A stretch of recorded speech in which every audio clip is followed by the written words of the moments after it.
Assalamualaikum warahmatullahi wabarakatuh. Ketemu lagi bersama Bu Eva dalam mata pelajaran Pendidikan Kewarganegaraan kelas 6 SDS IT Siti Hajar. How are you today, anak-anak ibu semuanya? Semoga kalian selalu dalam keadaan sehat walafiat ya nak. Bagaimana? Semangat kan untuk memasuki materi PKN berikutnya? Baik, kita mulai ya. Pada pertemuan kali ini, kita akan membahas tentang nilai-nilai perjuangan dalam perumusan Pancasila. Kalau pertemuan sebelumnya kita sudah membahas prosesnya, maka kita saat ini membahas tentang nilai-nilai perjuangannya. Apa-apa saja sih? Nah, ada beberapa nilai dalam perjuangan dalam perumusan Pancasila. Pertama, pantang menyerah. Walaupun hambatan selalu datang untuk menggoyahkan persatuan para tokoh perumus Pancasila, tapi hal tersebut tidak mematahkan semangat juang mereka untuk merumuskan dasar negara. Mereka tetap solid dan pantang menyerah demi kemerdekaan Indonesia. Nilai yang berikutnya, rela berkorban. Mereka merelakan waktu, tenaga, dan pikiran bukanlah hal yang mudah untuk dilakukan. Tapi hal itu tidak berlaku bagi para tokoh perumus Pancasila. Mereka rela berkorban dalam bentuk apapun demi terwujudnya Indonesia merdeka. Nilai berikutnya yaitu lapang dada. Hal ini terlihat ketika muncul keberatan dari daerah Indonesia Timur terhadap sila pertama dalam Piagam Jakarta. Setelah dibicarakan bersama, akhirnya para tokoh mau menerima dengan ikhlas hasil perubahan rumusan demi persatuan dan kesatuan bangsa. Nilai yang berikutnya yaitu rasa tanggung jawab. Para tokoh perumus Pancasila mempunyai tanggung jawab besar untuk merumuskan dasar negara.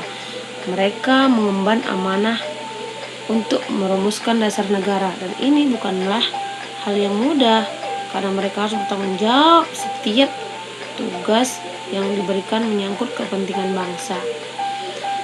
Dan nilai yang terakhir yaitu saling menghormati dan menghargai. Para tokoh perumus Pancasila merupakan tokoh yang arif serta mempunyai wawasan kebangsaan dan persatuan. Ketika muncul ketidaksetujuan dari kelompok minoritas terhadap hasil rumusan, mereka tetap mau mendengarkan, menghormati, dan menghargai pendapat orang lain demi keutuhan bangsa. Baik anak ibu, sekarang kita akan membahas tentang nilai-nilai kebersamaan dalam perumusan Pancasila. Kalau tadi nilai-nilai perjuangan, kali ini kita membahas nilai-nilai kebersamaan. Apa-apa saja itu? Yang pertama, menghargai pendapat orang lain. Berikutnya, menerima keputusan bersama. Dan yang terakhir, melaksanakan keputusan bersama.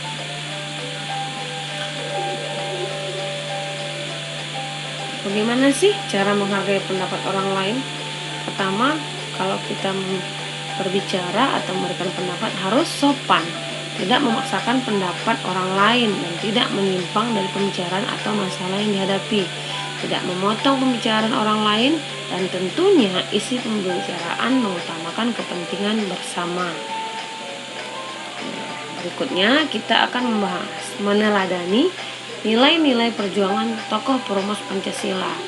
Nilai-nilai apa yang bisa kita ambil dan kita teladani dalam untuk kehidupan sehari-hari? Pertama, berjiwa besar, cinta tanah air, jiwa persatuan, jiwa kepahlawanan, mendahulukan kepentingan umum. Kita bahas satu persatu ya. Nah, berjiwa besar itu bisa dicontohkan dengan menerima keputusan musyawarah dengan ikhlas, mau mengakui keunggulan orang lain, mau mengakui kesalahan dan tentunya meminta maaf, dan membantu orang lain sedang mengalami kesulitan. Nah, itu ciri-ciri berjiwa besar ya. Berikutnya, cinta tanah air. Sebagai wujud dengan cinta tanah air kita bisa merealisasikannya dengan melestarikan lingkungan hidup di sekitar, belajar dan bekerja untuk masa depan, melakukan kegiatan yang mengharumkan nama bangsa dan negara, berbicara dengan bahasa Indonesia dengan baik dan benar, dan Tentunya tetap mencintai dan menggunakan produk dalam negeri. Nah, kira-kira kamu termasuk anak yang cinta tanah air enggak ya? Jiwa persatuan, bagaimana contohnya? Suka bergotong royong, gemar tolong menolong, hidup rukun, dan menghargai perbedaan. Berikutnya, jiwa kepahlawanan. Nah, contohnya berani membela kebenaran dan keadilan, berani menegur teman yang berbuat tidak baik, rela berkorban untuk kepentingan bersama, menolong orang lain yang sedang mengalami kesulitan. Yang terakhir, mendahulukan kepentingan umum. Bagaimana contohnya?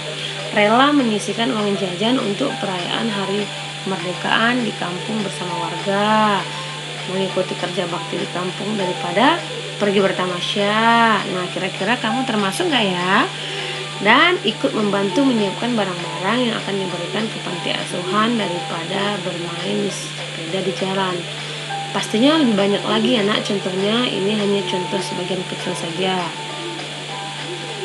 Nah, selesai sudah pertemuan kita.